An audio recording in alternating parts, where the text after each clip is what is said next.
Cục 749 giải quyết vụ án kinh hoàng tại đường hầm Tần Lĩnh.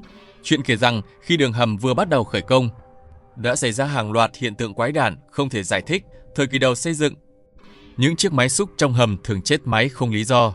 Nhân viên sửa chữa được gọi đến kiểm tra nhiều lần nhưng chẳng tài nào tìm ra nguyên nhân hỏng hóc. Chuyện quỷ dị là máy xúc cứ tiến vào hầm là lại đổ bệnh, nhưng khi kéo ra ngoài thì mọi thứ lại tự nhiên hoạt động bình thường. Sau đó dù có đổi máy khác, tình trạng tương tự vẫn tiếp diễn, khiến người ta không khỏi rùng mình sợ hãi. Tương truyền, Cục 749 thành lập tháng 9 năm 1974 là một cơ quan vô cùng bí ẩn, chuyên trách việc xử lý những sự kiện siêu nhiên xảy ra trong dân gian, những hiện tượng quái dị mà khoa học không thể lý giải. Và mời các bạn ăn miếng bánh, uống miếng nước, chúng ta bắt đầu vào câu chuyện. Hồ sơ Cục 749, những kỳ án tâm linh kỳ bí chưa bao giờ được hé mở. Và hồ sơ hôm nay chúng ta mở, mang mã số là 1995937. Hồ sơ mang tên Vụ án kinh hoàng tại đường hầm Tần Lĩnh. Lưu ý nội dung chưa được kiểm chứng, chỉ mang tính giải trí, xin hãy cân nhắc khi xem. Quay ngược thời gian về năm 1995, khi cả nước đang trong cao điểm xây dựng hạ tầng. Tần Lĩnh cũng không ngoại lệ để thông đường qua núi. Giúp dân vận chuyển hàng hóa, cấp trên đã quyết định đào một đường hầm xuyên qua dãy Tần Lĩnh. Tin tức truyền đi, dân làng vô cùng phấn khởi. Đội công trình vừa đóng quân, công trường ngay lập tức rộn ràng. Tiếng máy xúc, xe ben, gầm rú vang vọng cả một vùng, bụi bay mù mịt.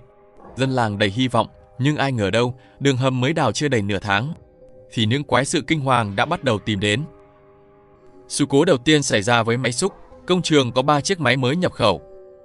Ngày đầu tiên vận hành, chưa được nửa tiếng, chiếc dẫn đầu bỗng đột ngột tắt lịm. Tài xế tưởng hết dầu, nhưng khi kiểm tra thì bình vẫn đầy ắp. Động cơ không có vấn đề, thợ kỹ thuật loay hoay suốt 2 ngày. Tháo lắp đủ kiểu mà vẫn không thể tìm ra lý do tại sao máy hỏng. Cuối cùng họ đành thay máy mới, nhưng vừa đưa vào hầm, chưa đi nổi 10 mét lại tắt máy, tình trạng giống hệt trước. Máy móc hoàn hảo nhưng không tài nào khởi động được. 3 chiếc máy liên tiếp gặp nạn.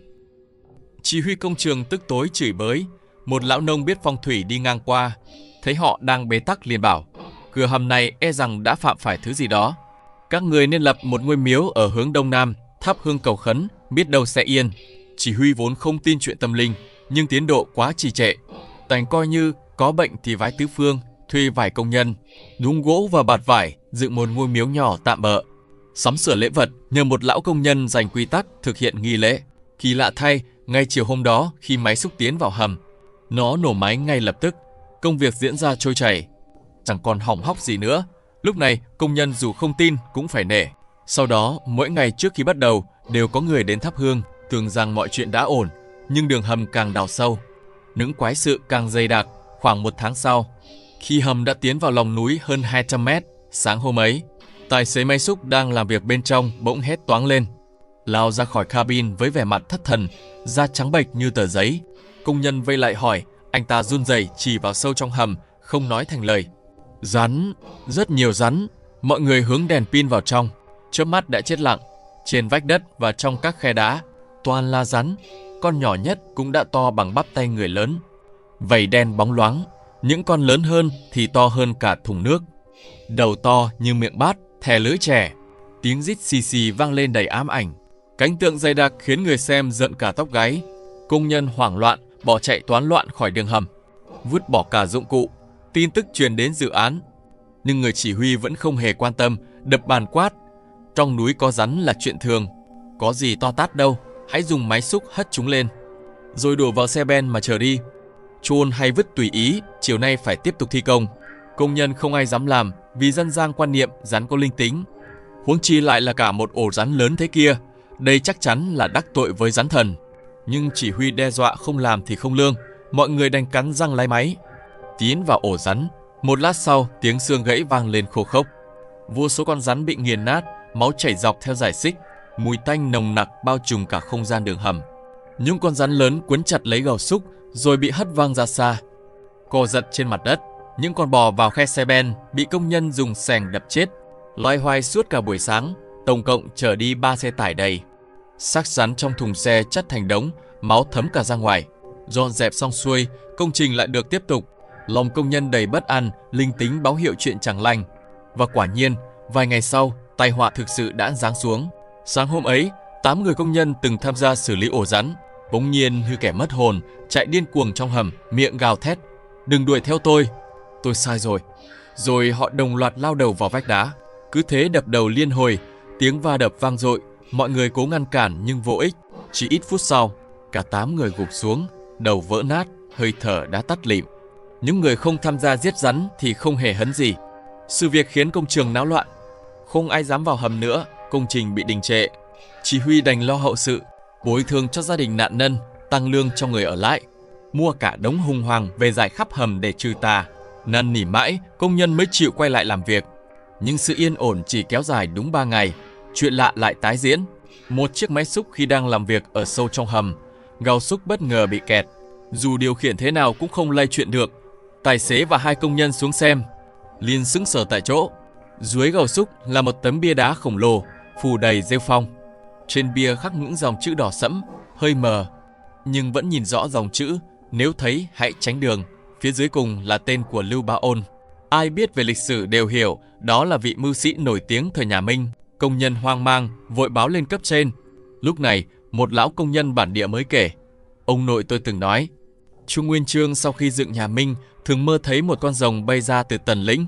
Sợ đe dọa triều đại của mình, nên ông ta đã sai Lưu Bá Ôn đi chém đứt long mạch từ Côn Lôn cho đến Tần Lĩnh, xóa bỏ long mạch nơi này."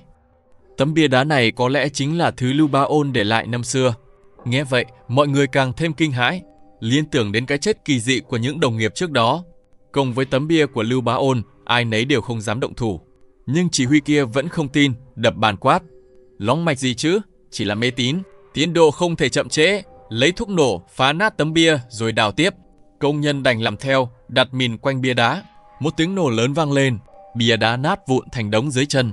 Nhưng 3 ngày sau, sự việc còn kinh hoàng hơn đã xảy ra. 5 người công nhân tham gia phá bia bỗng dưng mất tích bí ẩn trong hầm.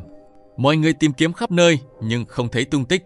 Thì tại nơi đó, tấm bia đá đã bị phá hủy lại bỗng dưng, đứng sừng sững, nguyên vẹn như chưa từng bị phá hủy. Dòng chữ vẫn sắc nét, không hề có vết tích nổ mìn. Chỉ huy thực sự hoảng sợ, không dám tiếp tục ngang ngược, vội vã gọi điện báo cáo cấp trên. Sáng hôm sau, một chiếc xe Việt dã biển quân đội tiến thẳng vào công trường. 5 người mặc đồ đen bước xuống, vẻ mặt nghiêm nghị, uy nghiêm lạ thường.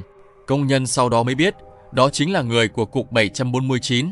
Họ không nói nhiều, trực tiếp tìm hiểu sự việc, rồi mang theo các thiết bị kỳ lạ tiến vào hầm, phong tỏa lối vào.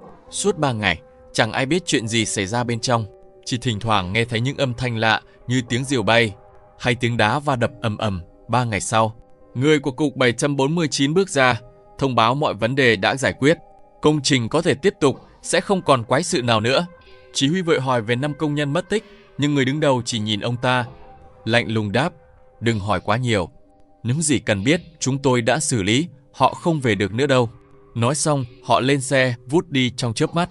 Từ đó, việc thi công đường hầm Tần Lĩnh thuận lợi lạ thường, không còn bất cứ quái sự nào, máy móc chạy êm, rắn không còn xuất hiện, cũng chẳng có ai mất tích thêm nữa.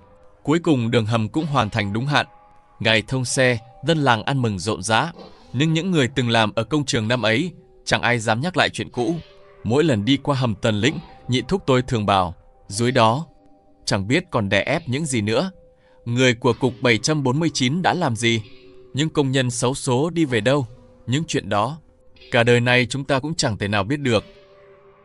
Vâng, tới đây thì bánh đã hết, nước đã cạn. Video đến đây cùng dừng lại. Nếu mọi người muốn xem nhiều video có nội dung tương tự, hãy nhấn thích và đăng ký kênh nhé. Hẹn các bạn ở video tiếp theo.